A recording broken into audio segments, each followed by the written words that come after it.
Waynesburg University's eHive hosts home take event for students, and PA CareerLink hosted a job fair earlier today. Plus, a suicide prevention event was held in Johnson Commons, and students shared their thoughts on Tuesday's presidential debate. All that and more coming up on the Newscast, live at 5.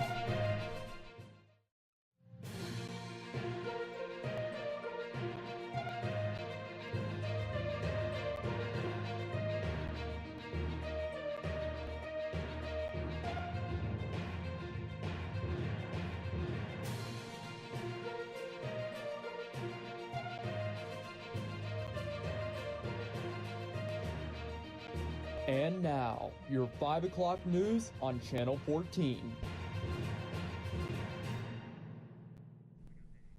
Welcome into WCTV's Newscast Live at 5. I'm Ethan Spazarski. And I'm Mia Hinkins. Waynesburg University's eHive hosted a Make and Take event where students could use the newly brought technology to create designs and print and take home their own tumbler cups. WCTV's Michael McKenzie has more. On Tuesday, September 10th, Waynesburg University's eHive hosted a Make and Take event for students to come in and create their own designs to print on tumblers to take home. This is Make and Take event. Students come in and they get to pick a tumbler and then they get to design it. They can choose their own design, or there's some pre-made options up on the screen over there. And yeah, it was $5 for entry, and yeah, they seem to be having a good time. So. The event drew in many people, even some who weren't familiar with graphic design. I've never done 3D printing before, and it was cheap, and it would be something that I can keep for a long time. So, and it's like nice because it's like what you want on it too. The university will hold multiple events similar to this one throughout the semester. Well, we do these events kind of throughout the semester. Like we have the Brisk and Brews and stuff like that. So we like to do arts and crafts stuff. It gets people kind of relaxed from, or a break from like their schoolwork. For WCTV, I'm Michael McKenzie. Suicide prevention information tables were placed in Johnson Commons from 2 to 4 p.m. today for students to learn more about suicide prevention. WCTV's Joey Shirillo has the story. Earlier today in Johnson Commons, an event was held to raise awareness for Suicide Prevention Month. Multiple clubs and organizations such as Team Hope were in attendance for the event. I'm here for an organization that I started called Team Hope, and I'm also a member of Together with Veterans, which is a veteran suicide prevention group. Alan Miller also has a more personal reason for joining today.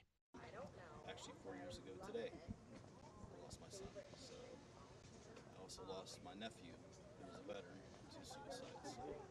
Waynesburg sports are also showing their support tonight and throughout the month. If anybody's aware, volleyball's playing a suicide awareness game tonight. Soccer's playing, both men's and women are playing a suicide awareness game this weekend. The football team's playing their suicide awareness game next Saturday against W&J. Allen's message to everyone is to always reach out, and remember, there's always another way. Please dial 800-417-9460 for the Team Hope hotline or 988 for the National Suicide Hotline. For WCTV, I'm Joe Shirillo. A job fair was held today in Waynesburg, hosted by PA CareerLink. The fair was held at the CareerLink office in Green Plaza earlier today from 10 a.m. to 2 p.m. Multiple companies had tables with information and internship and jobs available for prospect employees.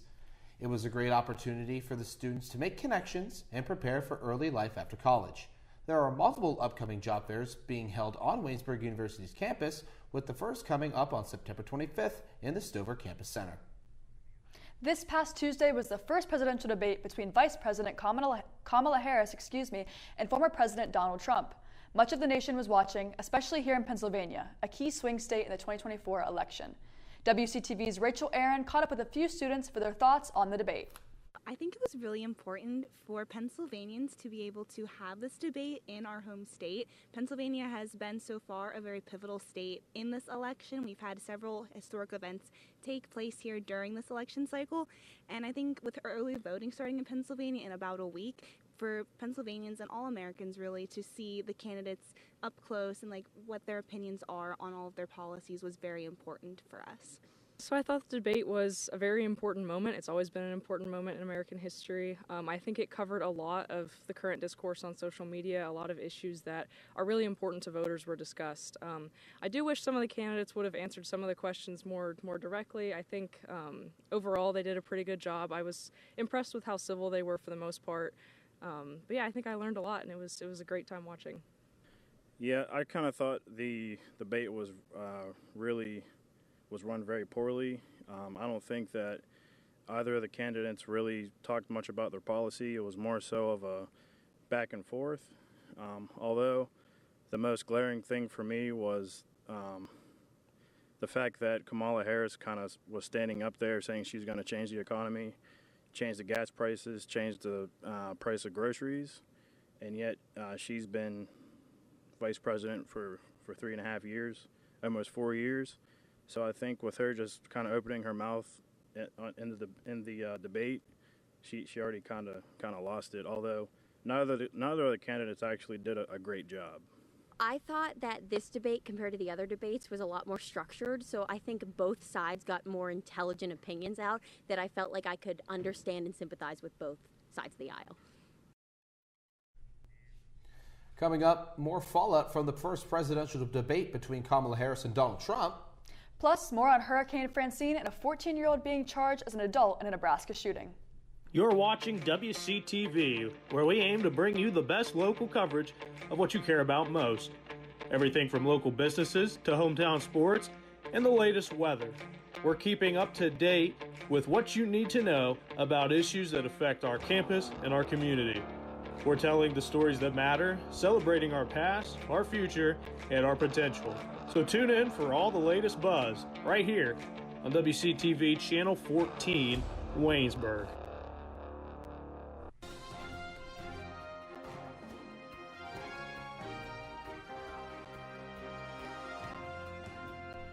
Welcome back to the newscast, live at 5. Tuesday night has the first and potentially only head-to-head debate between Vice President Kamala Harris and former President Donald Trump, giving voters the opportunity to hear directly from the candidates. And while this debate covered policy points from both candidates, their attacks on each other took center stage. Lee Waldman was in Philadelphia with a recap of the highly anticipated debate. An historic first meeting between former President Donald Trump and Vice President Kamala Harris may have started with a handshake. Kamala Harris, let's have a good debate. Have fun. Thank you. But the gloves quickly came off. What we have done is clean up Donald Trump's mess. She doesn't have a plan. Harris drawing contrast with Trump by framing herself as an advocate for the middle class and framing her opponent as in it only for himself. Donald Trump has no plan for you. While Trump attempted to tie Harris to President Joe Biden's record, the people of our country are absolutely dying with what they've done. In a wide-ranging debate, the two clashed over a number of critical issues, from reproductive rights. We did something that everybody said couldn't be done, and now you have a vote of the people on abortion. I absolutely support reinstating the protections of Roe v. Wade. To immigration and border security. Why hasn't she done it? They've had 3.5 years to fix the border. What we have in the former president is someone who would prefer to run on a problem instead of fixing a problem. To their visions of and for the country. We all have so much more in common than what separates us, and we can chart a new way forward. Our country is being lost. We're a failing nation, and it happened 3.5 years ago. In Philadelphia, I'm Lee Waldman reporting. Both Trump and Harris talked to reporters and campaign crowds immediately following the debate. Here are some of what they had to say about their individual performances. I think that we think today was a good day, and it kind of was. But we have 56 days to go, and guys, we're still the underdogs in this race. It's tight. So let's get out here for these next 56 days. Hard work is good work, and we will win. Great debate tonight. This was my best debate. We had a 92% rating in one poll. We had an 86% rating in another. We had 77% in another. We won every one of the polls that came out tonight, and there were quite a few of them. There are a lot of talks about a second debate between the two candidates, and a September 25th date has been agreed upon between CBS News and the Trump campaign. But Harris has yet to agree with that date. Both campaign officials talked about the September 25th date and as a chance of being a second meeting between Trump and Harris on the debate stage. Well, look, I think that both campaigns are going to have to agree to a time, but I think that the vice president is open to a debate in October, as she said last night. But I think that that is just spin. Look, if I was Donald Trump, I would not want to debate Kamala Harris. Last night, Americans saw Kamala Harris command the stage on every single issue that matters most to them and put Donald Trump on the defensive. She was presidential. She held him accountable for his record. And so his team is just playing games. But as the vice president has said, she's willing to explore a second debate in October. And I think that the American people deserve to see that. This is a bit perplexing because President Trump has already said that he is going to do 3 debates. We had the September 4th debate, which was going to be on Fox, and Kamala Harris was a no-show. We had last night, and President Trump already said that on September 25th, we would do a debate on NBC. But now Kamala Harris seems to have memory hold that, and rather than just saying, we'll see you on September 25th on NBC, is now throwing out some fictional date in October. So very clearly, we're going to have to go back to the drawing board. Yesterday, our nation marked the 23rd anniversary of the 9/11 terror attacks. Both Vice President Kamala Harris and former President Donald Trump paused their official campaigning to attend tribute to the thousands of victims. Our Washington correspondent, Julia Benbrook, shows us how the presidential candidates spent the day. The day after their first face-to-face meeting, the two candidates are back together, this time in a much different setting, putting politics aside for a moment to mark the anniversary of the September 11th attacks. Hours after meeting on the debate stage, former President Donald Trump and Vice President Kamala Harris meet again. This time for a somber moment, the anniversary of the 9/11 terror attacks. Surrounded by other leaders, including President Joe Biden and Trump's running mate, Ohio Senator J.D. Vance, the two candidates shook hands before the ceremony at Ground Zero in New York. Putting political hostilities aside for a moment as the nation remembers the tragedy. I know a lot of us are feeling very strong emotions, and it's a political time. This is not about politics. Thank you for having this service for our beloved family members. Nearly 3,000 people were killed when terrorists hijacked 4 commercial airliners on September 11th, 2001. 2 planes crashed into the Twin Towers of the World Trade Center in Lower Manhattan. Another plane was crashed into the Pentagon, and the 4th crashed into a field in rural Pennsylvania after passengers tried to thwart the hijacking. Thank you to the first responders, the United States military, and those who continue to fight the war on terror every day. Please pray for those still suffering from the effects of 9/11 and the families left with a void. God bless America. United we stand. After their rare joint appearance in the morning, Harris and Trump each made other visits to mark the 23rd anniversary of the attacks. 4 years ago, then candidate Biden and then President Trump managed to avoid each other while attending memorial events at Ground Zero. They then traveled to Shanksville, Pennsylvania, and managed to avoid crossing paths there as well. Reporting at the White House, I'm Julia Benbrook.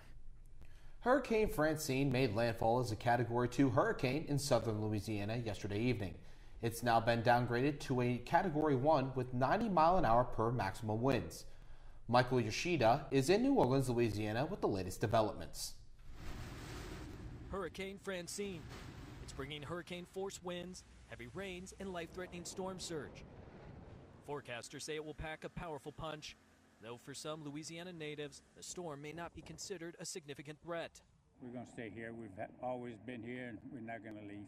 Various mandatory and voluntary evacuation orders have been in place since Tuesday, notably around the greater New Orleans area, parts of which are outside of the levee protection system, but some residents were prepared to ride it out.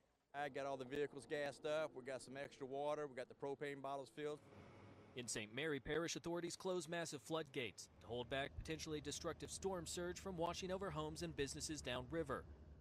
Also ahead of the storm, sandbag stations were also busy over the past 24 hours. These local high school students volunteering to help their neighbors. What makes the community strong around here, all together, we're strong together. With Francine threatening several areas along Louisiana's coastline with storm surge levels up to 10 feet, Louisiana's governor is encouraging safety. Now is the time to begin to stay off of the roadways, stay home, and stay put. We are now no longer in the prepare for a hurricane. We are now in the respond for a hurricane. More than 100,000 power outages have been reported across Louisiana after Hurricane Francine made landfall earlier this evening, according to poweroutage.us. A 14-year-old accused of shooting a classmate in a Nebraska high school Tuesday is being charged as an adult. Ramon Jefferson is facing assault and gun-related charges. He admits he shot a 15-year-old boy in the torso, but says it wasn't random. Jefferson's attorney says the school was aware he was being bullied so severely he had permission to leave school 5 minutes before everyone else. Security video shows the victim approach Jefferson, and then a physical fight breaks out. Court documents say Jefferson can then be seen firing a gun that was concealed inside a hoodie pocket. A judge set his bond at $275,000. Jefferson's preliminary hearing is scheduled for October 16th. That will do it for national news. Coming up next is Haley Ryan with Business Entertainment. But first, we're going to step outside with Breck and Beta for a quick look at the weather. Outside here on Waynesburg campus, it's been a beautiful day, around 80 degrees, sunny skies all throughout. Stay tuned later for a more in-depth weather update. This is the Newscast, live at 5. Welcome to the Eberly Library, where you can find out everything about anything on campus. Through the double doors, you'll enter a world of knowledge and academic resources. These include the Knox Learning Center, where the Disability Services Office and testing centers are located, and the Writing Center, where students can work directly with our tutors in order to hone their essay skills and get easy A's. And now, to the print collection, which houses over 75,000 books spanning across all 3 of our floors. And if you're looking for truly a peaceful place to read, we also have the Stover Center for Constitutional Studies, with various nooks and crannies for students to hide away in with a good book. And if you need us to print out something for your next class, head on to the 3rd floor at the Eberly Library.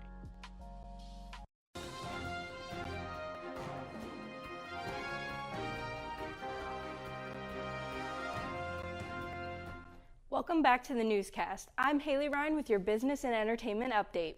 It looks like Justin Timberlake won't have to cry a river in court. The singer is now expected to enter a plea deal related to driving while intoxicated charges. Those date back to his June arrest in Sag Harbor, New York, which is a village in the Hamptons area of Long Island. The Suffolk County District Attorney says Timberlake is expected to plead guilty to a lesser charge. It marks a change from the not guilty plea he entered last month in a virtual court appearance. For the plea deal, Timberlake will appear in person Friday. Famous rock star Jon Bon Jovi is credited with saving a woman's life this week, persuading her to not jump from a Tennessee bridge. The incident was caught on surveillance camera. Nashville's police chief says the musician was in the middle of a photo shoot on a pedestrian bridge Tuesday when he noticed the woman standing on the ledge. Bon Jovi and another person walked towards her and spoke to her and then lifted her to safety. Bon Jovi and the woman shared a hug a moment later. He and his team then walked her off the bridge to safety. Millions of people have a four-legged reason to mark this September. It is National Pet Insurance Month. Emily Schmidt reports on the price of peace of mind when it comes to paying for your pet's health. There are plenty of times life with a pet is priceless, until that priceless moment carries a cost.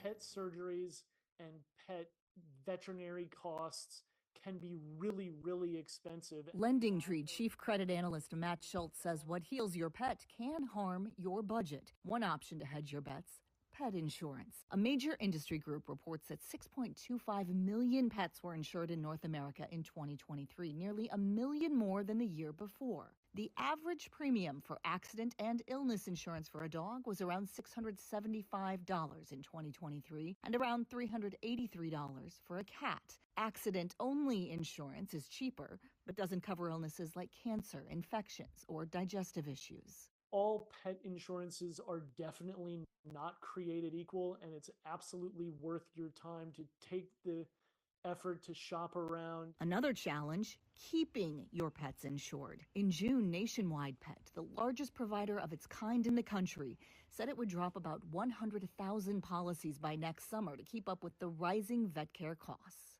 It makes it a really difficult decision for folks as to how to spend that money and what to do in place of that insurance. Schultz says inflation means it's more important than ever to look down the road and anticipate what could go wrong, because unconditional love can end up being pretty pricey when it comes to our pets. For Consumer Watch, I'm Emily Schmidt. No one has claimed the most recent Mega Millions jackpot yet. That winning ticket was sold in Texas, but there's a much more outstanding windfall out there. Someone in New Jersey bought a ticket worth $1.1 billion back in March, but it still hasn't been claimed. Winners in the Garden State have up to a year to claim their prizes. It's not known why someone would wait that long, since the state also allows winners to remain anonymous. If the jackpot isn't claimed in time, every state that participates in the lottery will get back the amount they contributed. Most of them put it back into their lottery fund, but they are not required to. Shailene Woodley will portray a late rock music icon, and Ian McKellen talks about his latest dark role. Here's Rick Jamagella with the Hollywood Minute. Shailene Woodley will play legendary rocker Janis Joplin in an upcoming biopic. Woodley will both star in and produce the film, which will be shot in California after receiving a tax credit from the California Film Commission. I want you to please him, and in return, you will gain my unyielding favor, all that's required to make you a star. Ian McKellen plays a scheming theater reviewer in the new period thriller The Critic, and shares how much fun it is to portray characters with a dark side. It's the nasty characters who often have the best lines. If you think of Richard III, Shakespeare, or Iago, Shakespeare, Macbeth, all pretty horrible people who do dreadful things, but they speak Shakespeare's words, and so that sort of makes it all right. The Critic arrives in theaters Friday. Larry David takes his show on the road. The Curb Your Enthusiasm star is bringing his A Conversation with Larry David live show to 10 cities across the United States beginning September 20th in Denver. In Hollywood, I'm Rick Damagella. That will do it for your business and entertainment update. I'm Haley Ryan. When we return on the newscast, Anthony DeFilippo has your sports. This is some sports.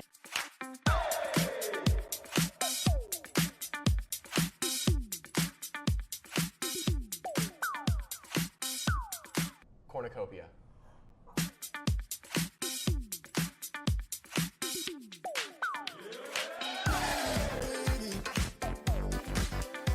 Try instead of train.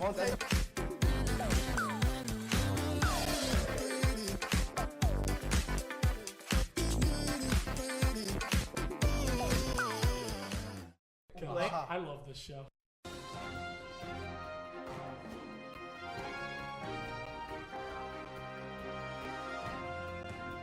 Welcome back to the newscast live at 5. I'm Anthony DeFilippo with sports. Last night, Waynesburg's men's soccer team fell to Pitt Greensburg by a close score of 3-2. PAC play opens September 25th against Westminster. Right now, the women's tennis team is playing their first PAC game against Franciscan down at the Eastview Sports Complex. Volleyball begins their home schedule tonight against Bethany. The Yellow Jackets are still looking for their first win of the season. Start time is set for 7:30. Saturday brings an action-packed schedule. First, men's and women's track plays in the Bethany Invitational at 10 a.m. Women's golf competes in the Westminster Invitational at 12:30. Volleyball plays 2 against Pitt Greensburg in Worcester. Game 1 is set to begin at 12:30, Game 2 at 2:30. The football team looks to shake off the 41-7 defeat last weekend to Case Western Reserve when they face Westminster on the road at 1 p.m. Ethan Spazarski and Dean Shazer have the call on WCYJ-FM 99.5 The Hive. The last 2 games on a jam-packed Saturday are the men's and women's soccer teams. Both face Baldwin-Wallace, starting with the men at 1 and the women at 4. Coverage is on the Waynesburg University Sports Network. Meg Berry and I announce Game 1, and you might see me stand on a brick. The much taller Will Yoakum and Haley Ryan call the second game. Staying local and shifting to Week 4 of the Friday Night Lights in Greene County, Class A Tri-County South matchups fill the schedule. Carmichael's hosts Beth Center, Mapletown travels to Jefferson Morgan, West Greene hosts Savella, and lastly, in 2A, Waynesburg heads to Washington High School. Kickoff for all games is 7 p.m. Lastly, heading over to the pro side of things, the AFC East comes into the spotlight tonight on Thursday Night Football when the Buffalo Bills travel to the 305 to take on the Miami Dolphins. Who wins? I don't know, but what I do know is Mike McDaniel will age probably another 5 years during the game. Kickoff is 8:20. On Sunday, games kick off at 1 p.m. The Pittsburgh Steelers go a mile high to Denver to battle the Denver Broncos. I can't tell you who the starting quarterback is, but Chris Boswell will be there when the game kicks off at 4:25. That's all for sports today. I'm Anthony DeFilippo. Brett Gambita is up next with the weather here on the Newscast Live at 5.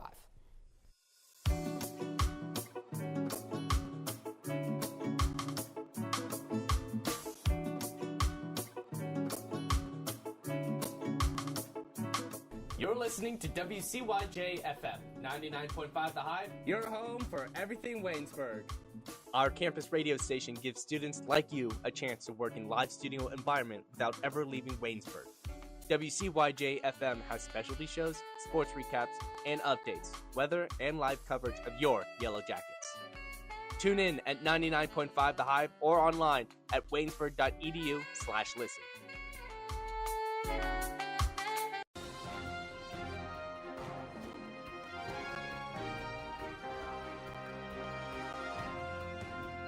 Welcome back to the Newscast Live at 5. I'm Brett Gambita with your weather.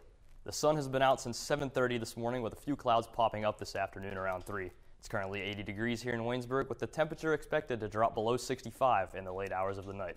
Tomorrow will be a mostly clouded day with an expected high of 81 and a low of 56. And Saturday will be the hottest day of them all with a high of 83 and a low of 58 during Waynesburg's men's and women's soccer doubleheader with a game time temperature at 1 o'clock of 80 degrees with no rain in the forecast whatsoever. Sunday is a high of 83 and a low of 56 with mostly cloudy skies, and Monday brings a high of 80 and a low of 57 with mostly cloudy skies as well. On Tuesday, there is a 35% chance of rain with a high of 79 and a low of 58, and Wednesday, there is a 45% chance of rain with a high of 80 and a low of 60. That's all I have for you guys. Back up to the desk. Thank you for that weather update, Brett. And now, before we sign off today, we want to show you guys a wholesome video coming from us just from the tennis match just a few minutes ago here at Waynesburg. Let's take a look.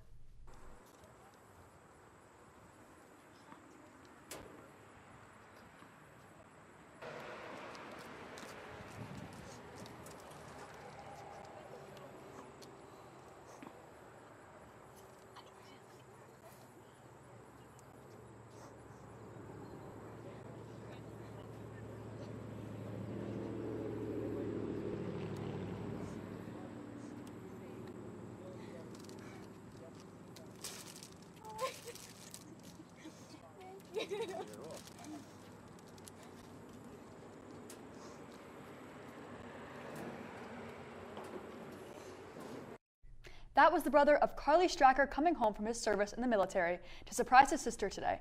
A very heartwarming moment. That'll do us for the newscast here live at 5. For everyone behind the scenes and in front of the camera, thank you for watching. Stay tuned on our WCTV YouTube page and social media platforms for more Waynesburg content.